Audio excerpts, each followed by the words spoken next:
Happy New Year to everybody. I invoke Mother's blessings on everyone present and those who could not be present. An occasion like this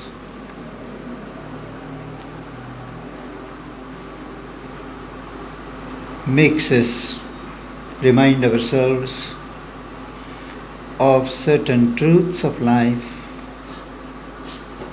which we always tend to forget and which anniversaries and dates like the first serve to remind us again and again.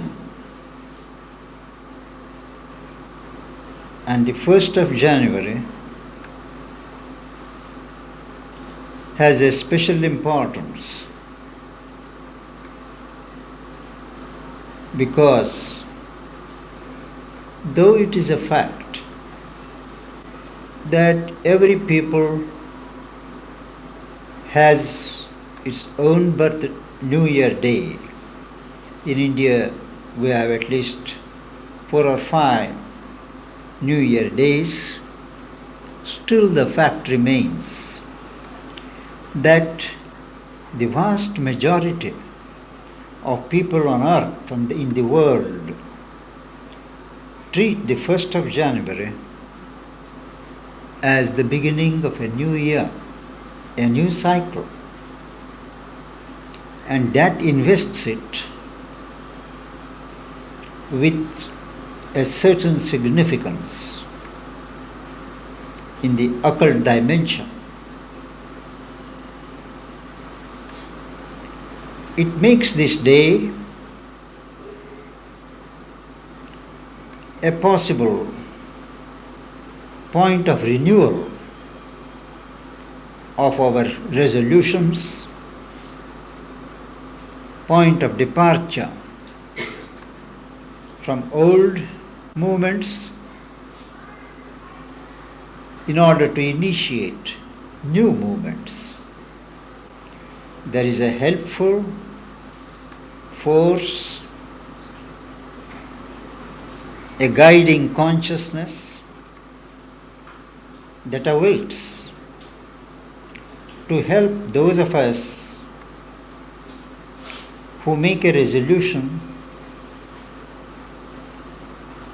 to achieve something new, to commence some new project.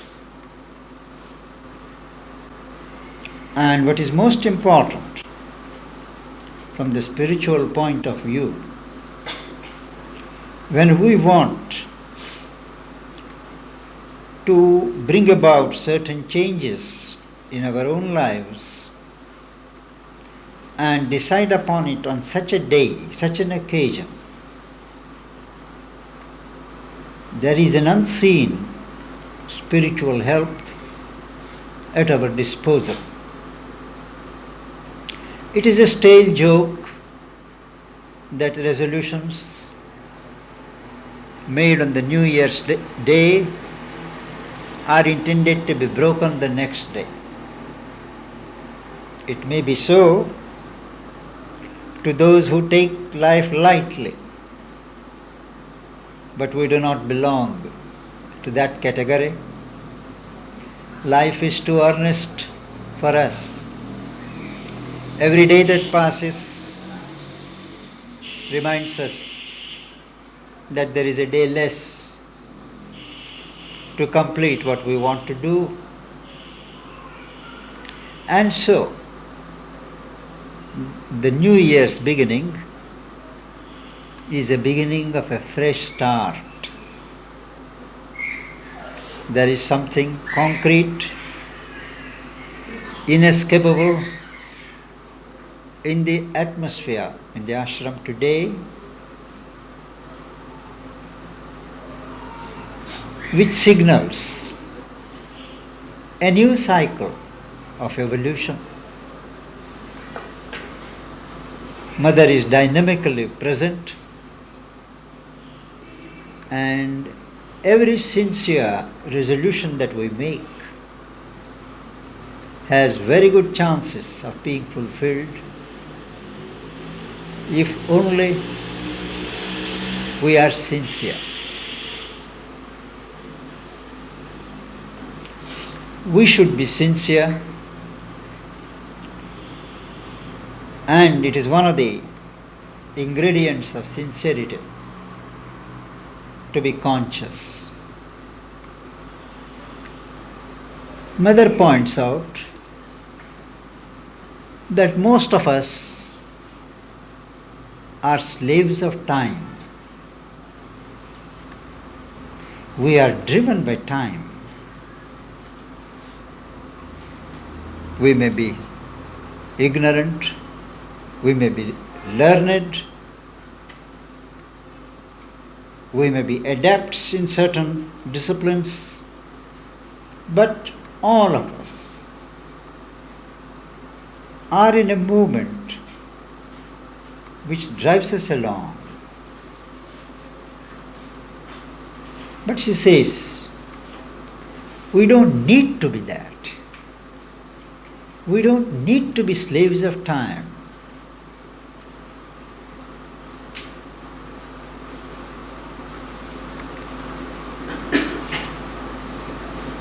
Because there is something in each one of us which is beyond time. Deep in ourselves, there is a being, there is an entity, a center of consciousness which is eternal.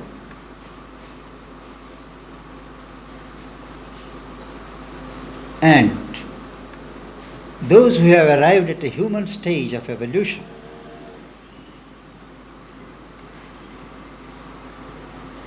have got it in their hands to probe into themselves, reach that point where there is the awareness of eternity, something beyond time. And she says, first start with a mental conception that time is not everything. Time is only a movement, a duration. But duration of what? There is something which lasts through time, which passes through time. There is the eternal which pours itself through the past, the present and the future. But it is that something, that being, which is the base of all this becoming. Time is a part of the becoming. Before the becoming started, there has been that being. And the fact of becoming does not cancel the fact of being. So in each one of us, there is a layer where we just are. There is the self, there is the reality, and in the dynamic part, things are changing, things are moving in terms of time. So, for us, as for God, it is possible to live simultaneously in time and aloof from time. One of the objectives of yoga is to develop this sense of living apart and becoming aware of a constant sense of immortality, sense of eternity. There, time stands still. There is no time. And the fact that the time as we experience it is not final is brought to our experience during meditations, during sleep. We go to sleep. We go, in spite of ourselves, into deep meditation. And as we come out, we think a lot of time has elapsed. But when you look at the clock, it is only 5 minutes. So within the 5 minutes of clock time, 30 minutes of meditational time, 20 years of dream time has elapsed. So time is a very elastic term. It cannot bind us, it cannot determine us. It is up to us whether we will be masters of time or slaves of time. Mother says it is essential that first we must release ourselves from the drive of time. Morning to evening, our whole life is governed by the clock. We wake up to the stroke of the alarm. We have not developed, most of us, the capacity to wake up at a particular time that we want. It is possible if we develop that habit. Say when you go to sleep, you say, I want to get up at 3 o'clock. When you concentrate, put a will on the body, I must wake up at 3. And when you deliver yourself in the hands of the protecting power,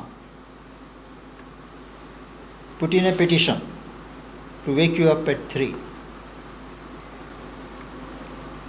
Become carefree and slide into sleep.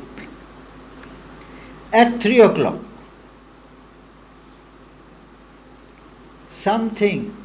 either somebody will call you in your ear, it's time, or will call you by name, or you just wake up. It is possible. My teacher, who was living in these rooms, he used to work in what was called at that time building service, the next block, where there is Bishwanath's section now. And his job was to weigh paints and give it to the departments, building departments, or furniture department and so on. So the lunch here would be finished by about 12:30. There would be some work, manuscripts work or whatever, correspondence till 1. So he would tell me, the bell would go at 1:25. 1:30 was the time for the offices to start. So he would retire at 1 o'clock, afternoon, and would tell me that he would wake up at 1:15. And precisely at 1:15 he would be up. It's not a day or 2 days, always.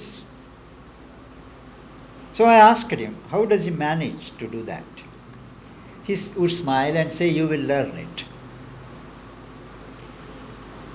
It is possible. The human will. But how many of us make the right use of our will? Everybody says, my will doesn't work. But do you give it a chance, a fair chance to work? The way to build willpower is like building muscle power. You have to exercise it. And it is as in most things. You start with small things. When you decide to do a thing, it may be small. You have to do it. Think twice before you decide, but once you decide, don't change. If after deciding at the time of execution, you feel it is not that important, let me sleep on for half an hour. Well, you are breaking your will, you are weakening your will. And a habit develops that will instinctively, if the willpower feels that it is going to be denied later on. So willpower can be developed with sincerity and persistence. And to cease to be slaves of time, Mother says, first you have to drop the habit of working according to clock. You decide what you have to do, and when you do, concern yourself only with the work at the moment. Not think at that time of the consequences, not think at that time of the time limit. No. He says if you do that, if your mind is not constantly distracted by the considerations of time and time-bound program, your work will be far better in quality. It will not fatigue you. You have to learn to use time as your instrument. Sri Aurobindo points out that time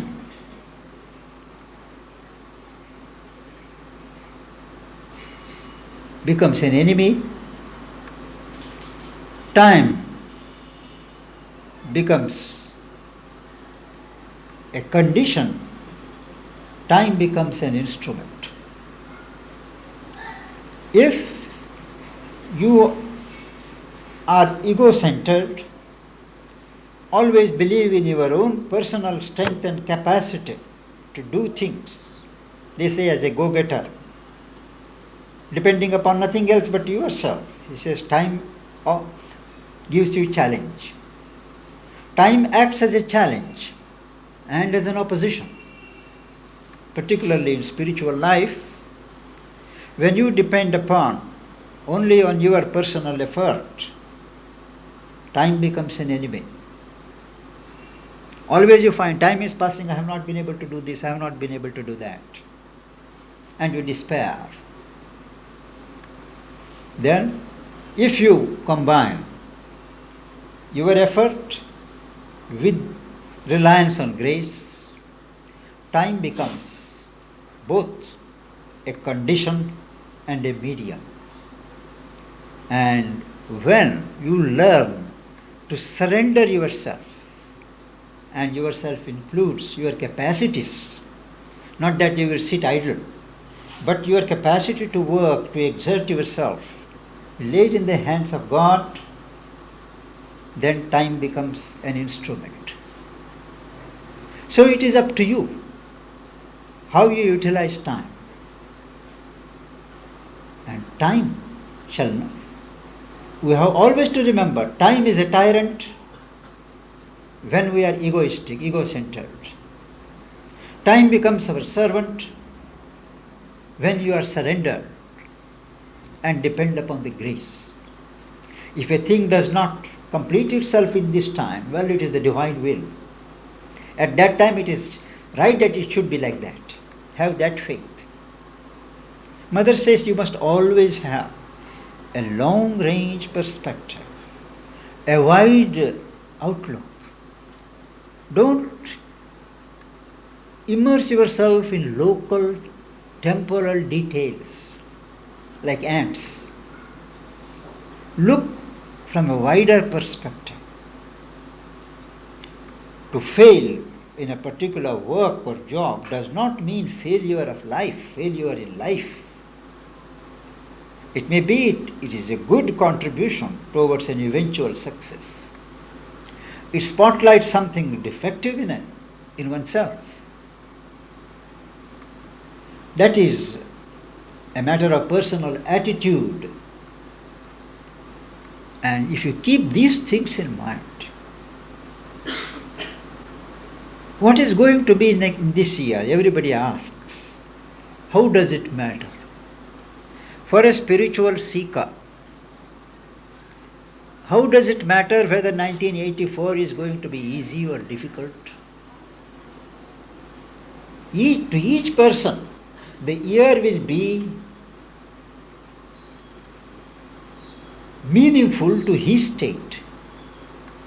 Only today I have met some people who said 1983 has been glorious for them. I have met some who says 83 has been the worst year for them. Now, is there something intrinsic in the year, or is it something that each person contributes towards the total result? At the level of human consciousness, it is we who decide. We may fail, we may not achieve our targets, but from the development of the soul, it is up to us how we utilize time. And to utilize time rightly, Mother has only one mantra, and that is be conscious. Be conscious.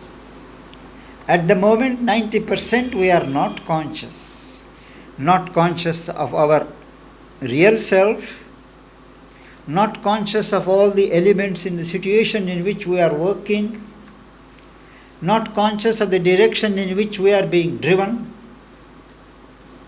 but from morning to evening we are being led like automatons. To be conscious is to be conscious of our real self. And our real self is not involved or lost in nature, in Prakriti. Periods of meditation, contemplation, relaxation are meant just to retire, withdraw into the inner solitude, not the outer solitude. Outer solitude doesn't solve any problems. We get unnecessarily more and more subjective and tend to live in our world of fantasy. But in inner solitude, where you are free from the outer involvements of nature, you can look at yourself with a smile, see where you have gone wrong, where there is room for doing more right. These periods of inner solitude may be a few minutes at a time. They have to be increased. If we can have that little program to be conscious, to snatch periods of inner solitude every now and then, maybe 2 minutes. When she says step back, it doesn't mean stepping back physically.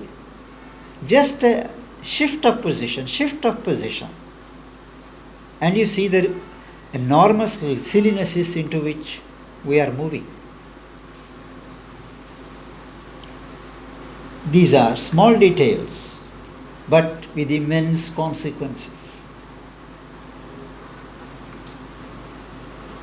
To cease to be automatons,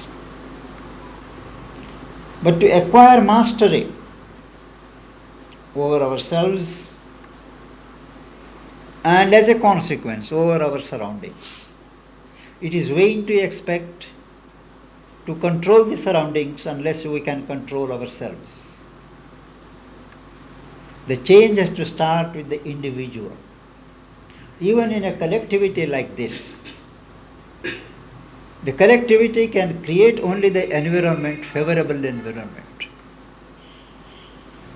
But the initiative has to be with each individual. Otherwise, she says, What is the necessity of developing the individual? There is the universal, there is the transcendent, but to be individualized, there is a purpose. That is, it becomes a focus, a center of concentrated action to awake, to thrust forward. It is the spear point of the divine evolutionary nisus through a million forms. Time and space are circumstances not always binding. They are binding only on the physical plane. Once you shift your consciousness from the physical base, either deeper or above the mind, everything changes. And to utilize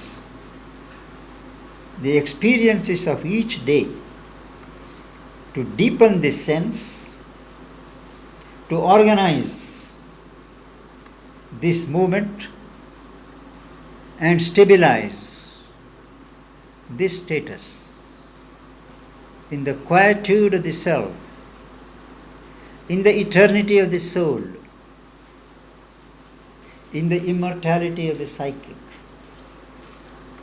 That must be our objective, first and foremost. All other steps are subsequent, and they come naturally once you get into the right position and the right status. So the first is one such occasion when we can clearly see our way, make a resolution, and if we are sincere, this very time spirit, after all, time is an operation of a spirit,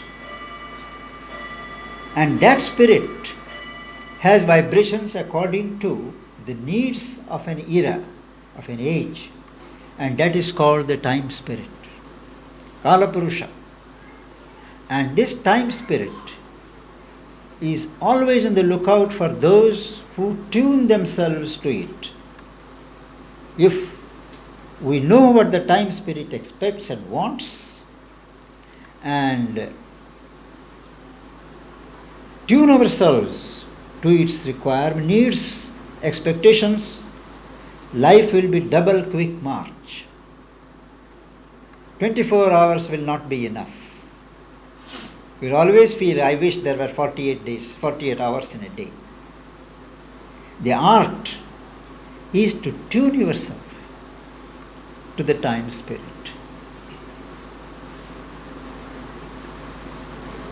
I think we have enough to cogitate upon, and we shall meditate for 10 minutes.